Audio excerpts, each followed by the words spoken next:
Les enfants, ils sont encore partis. Ah, trouvé!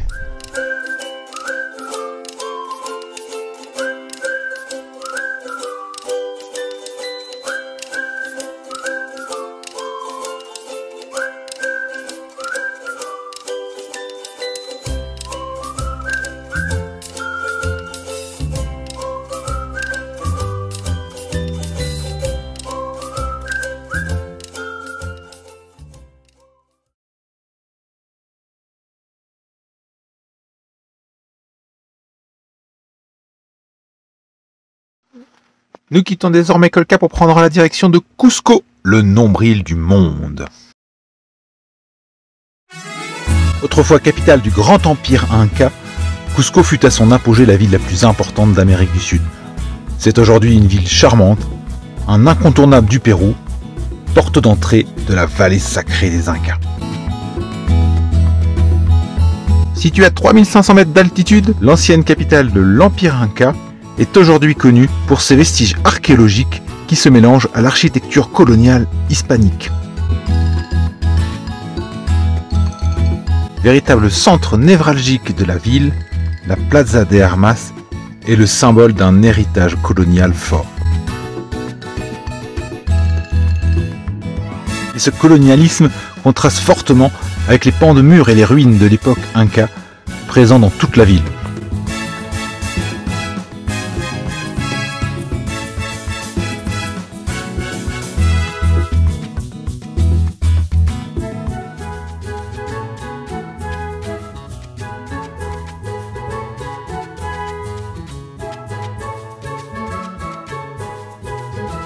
L'exemple le plus criant est probablement le Coricancha, ce temple inca du soleil que les Espagnols ont détruit pour y construire sur ses fondations un énorme couvent baroque.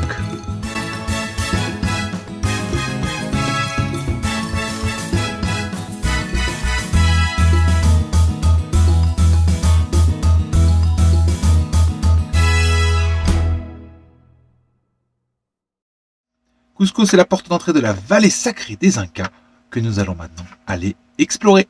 Nous prenons la direction de Chinchero, connu pour être un important centre de tissage traditionnel, célèbre pour ses ruines et ses terrasses Incas. Pour les Incas, Chinchero, c'était la ville d'où naissait l'arc-en-ciel. Il faut dire que la ville est située à 3750 mètres d'altitude. Aujourd'hui, on retrouve une église coloniale espagnole posée sur les ruines Incas, mais Chinchero, c'est surtout un ensemble impressionnant de terrasses andines.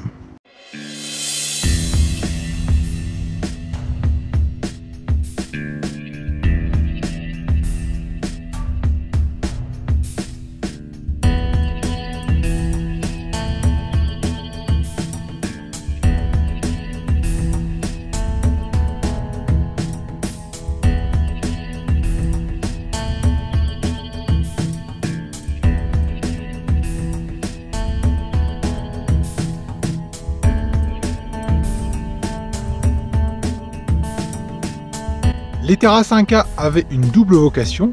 Premièrement, l'agriculture. Et deuxièmement, la contention et la consolidation de la montagne pour protéger les édifices qui étaient à son sommet.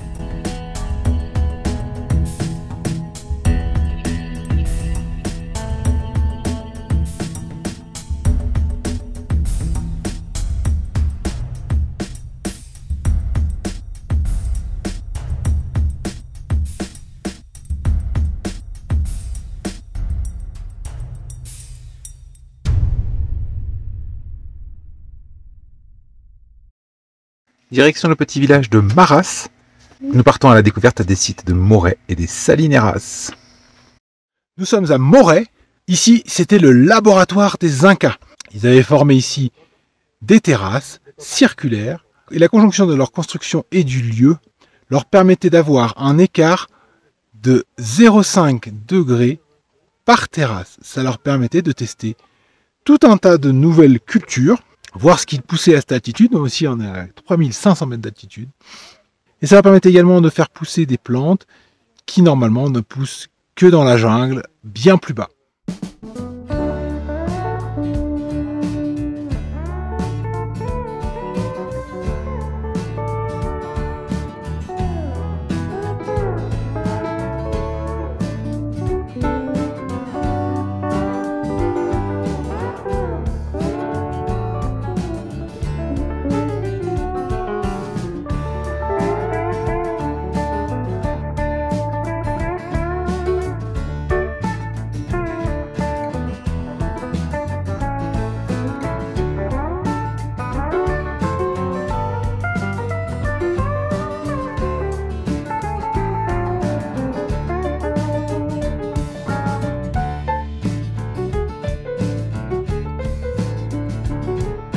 On va pas se mentir, les sites de Morez et Maras, c'est tout de même assez vite visité. Du coup, pour prolonger un peu l'expérience, on a décidé de les rejoindre à pied par des petits sentiers Incas.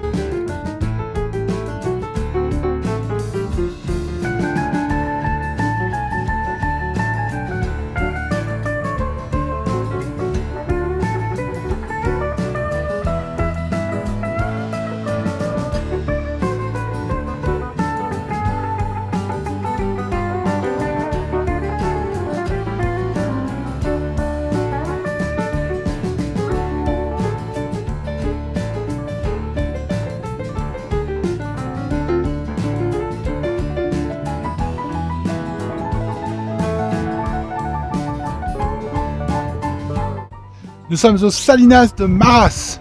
Les Salinas de Maras ont été créées par les Incas. Ils ont en fait détourné une source naturellement salée pour la faire transiter par différentes terrasses directement à flanc de montagne. Cela avait pour effet de faire évaporer l'eau et donc de pouvoir récolter le sel. Aujourd'hui, 500 ans plus tard, le site est toujours en exploitation, de manière artisanale, tout à la main.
On continue à remonter la vallée sacrée et on arrive jusqu'à l'imposante cité de Pissac.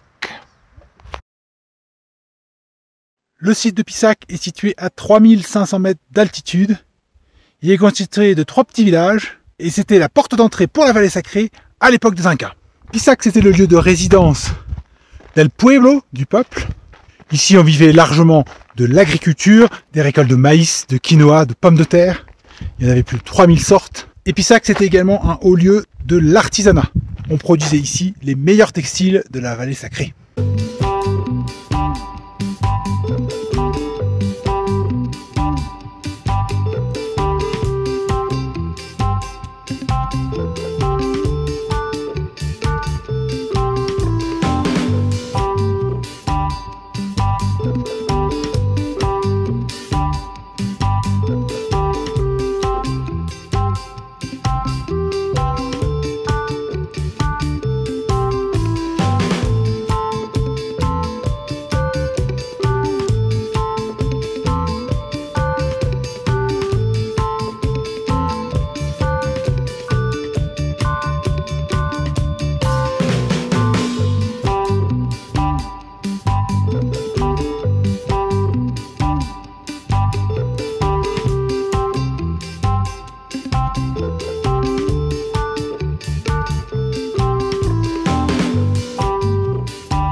Le site est un peu en pente, à 3005 d'altitude, ça pardonne pas.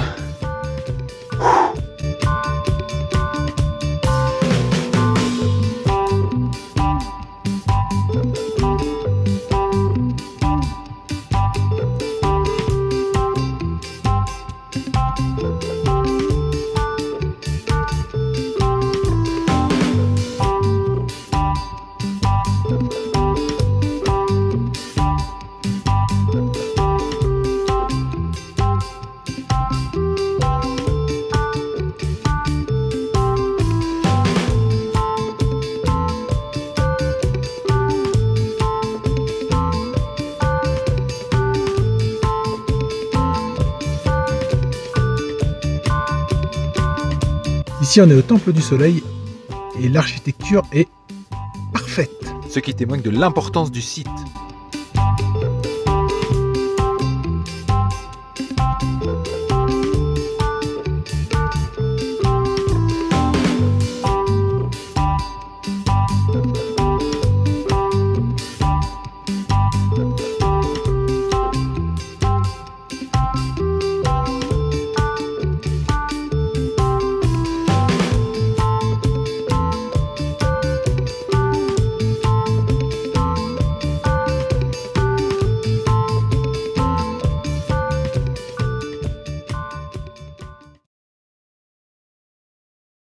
Aujourd'hui, on va aller visiter les sites qui sont situés en périphérie de Cusco.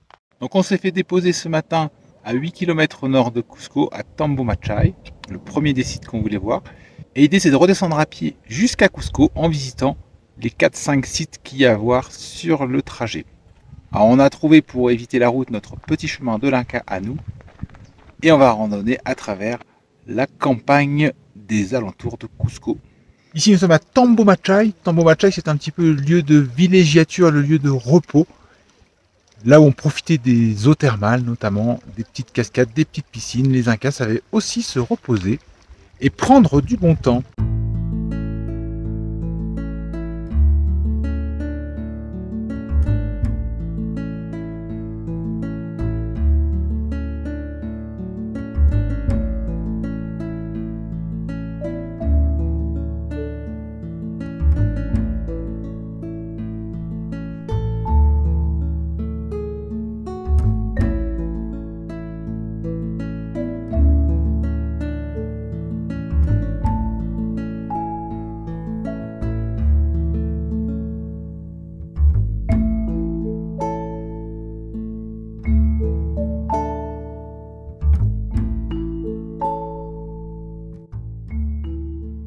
Donc ici on est à Puka Pucara, littéralement la forteresse rouge. C'est depuis cette forteresse que les Incas surveillaient l'entraîneur de la ville de Cusco.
On fait une petite pause au Temple de la Lune, puis on continue la rando.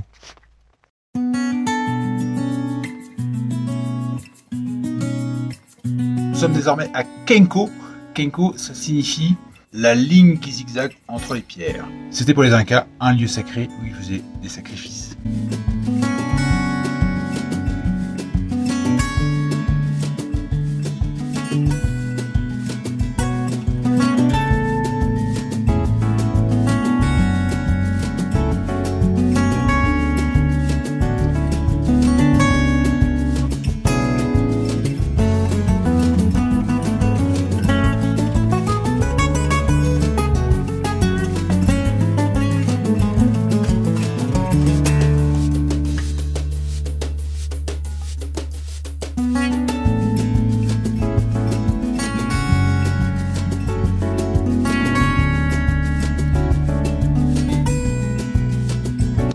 Nous sommes ici à Sacsayhuaman.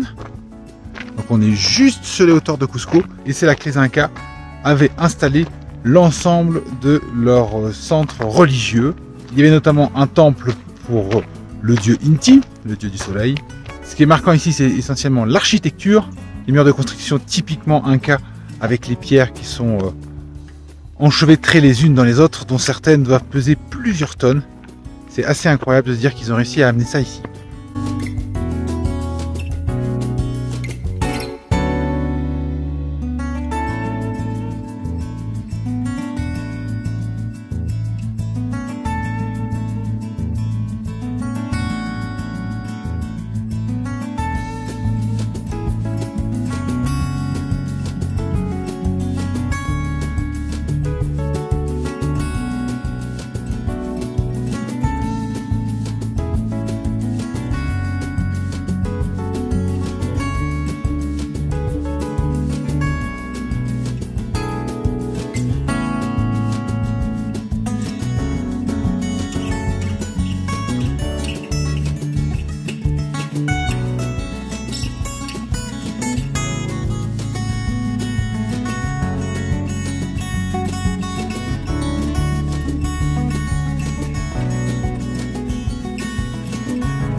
Voilà, ainsi se termine la vallée sacrée des Incas. On aura bien profité de tous ces sites Incas.